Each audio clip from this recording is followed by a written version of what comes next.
Selanjutnya kita akan mengukur diameter piston. Alat yang digunakan adalah mikrometer. Kita nanti pakai mikrometer. Jadi bentar saya ambilkan mikrometernya. Oke, kita pakai mikrometer yang 5075 ya. 5075, kenapa pakai 5075? Karena diameter pistonnya 75. Kok tahu? Padahal kita belum mengukur. Karena jenis mesinnya adalah G15A. G15A itu diameter pistonnya adalah 55. Nah, sebenarnya bukan 55. Ada dua piston yang digunakan. Ini yang kebetulan yang dipakai adalah piston standar 2. Kalau piston standar 2 itu seingat saya antara 74,97 sampai 74,98. Kalau standar 1 lebih besar. Kalau standar 1 bahkan sampai 74,99 ya. Kalau untuk bornya otomatis di atas diameter piston ya. Oke. Mengukur piston, karena kita sudah tahu pistonnya 75, ya harus tahu ringnya ya. Mau cepet ya posisikan aja dulu ke 75 seperti tadi. Ini sudah 75 nih ya. 75 kita masukin aja. Masukin. Kemudian ingat bahwa menggunakan mikrometer itu yang diputar adalah spindle. Ratchet ya, bukan spindlenya. Kalau kita memutar mikrometer itu menggunakan ini, kemungkinan nanti kalau gayanya yang kita gunakan terlalu besar, maka ininya slick ya, atau slip. Jadi antara garis ini dengan lingkaran dalam dengan lingkaran luarnya itu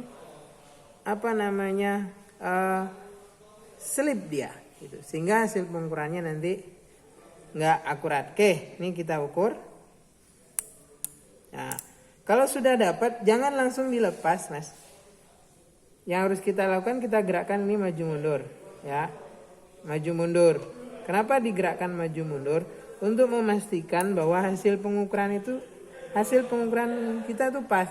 Karena mengukur lingkaran itu lebih susah dengan menggunakan mikrometer. Karena kalau kita mengukur lingkaran itu berarti titik dengan permukaan datar. Karena permukaan mikrometernya datar ya. Tidak seperti bore gauge yang dia runcing. Dia berupa lingkaran, berarti titik dengan titik. Kalau ini mengukur titik dengan benda datar.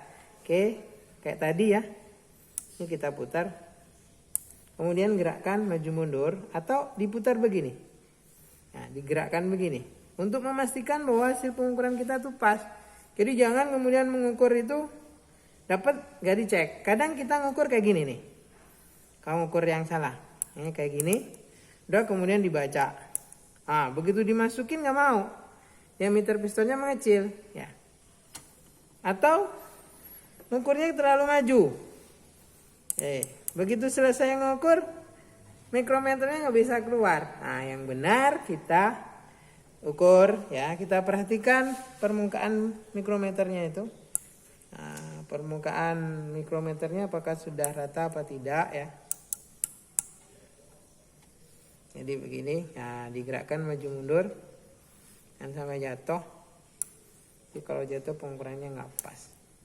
Ingat bahwa mengukur mikrometer itu mengukur mengukur piston, jarak mikrometer dengan dasar ini itu adalah 23. Kurang lebih ya, jadi tidak perlu diukur. Kalau mau pastinya biasanya hampir di tengah pen. Nih, kemudian nggak dikancing juga, nggak usah dikunci juga nggak apa-apa, nggak akan gerak ya. Oke, ini kita gerakkan maju mundur. Kalau sudah, nah baru kita baca. Oke, ini hasil pembacaannya. Kita ijir ya. Biasanya kalian masih belum bisa membaca mikrometer. Oke, ini 70, 71, 72, 73, 74. Kita lihat di bawahnya ada setengah nih. Setengahnya udah kelihatan. Nah, berarti tadi 75 ya.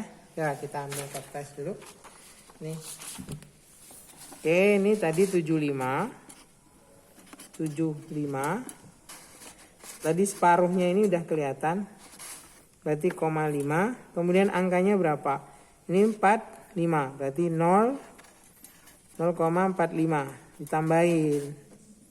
Nah, berarti hasilnya 75,95 ya. Jadi jangan sampai hasil pengukurannya lebih besar dari bore gauge-nya. Misalnya tadi bore gauge-nya 7502. Terus piston ini 74 ya. Ini 74 tadi. 74,5 ditambah 0,45 hasilnya 74,95. Nah, ini hasilnya 74,95. Nah, hasilnya ini.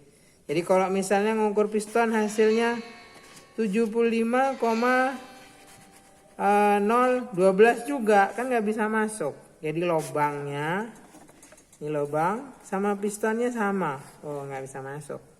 Ya, piston itu pasti lebih kecil dari bornya. Mungkin itu saja penjelasan tentang bagaimana mengukur piston. Mudah-mudahan bermanfaat. Assalamualaikum warahmatullahi wabarakatuh.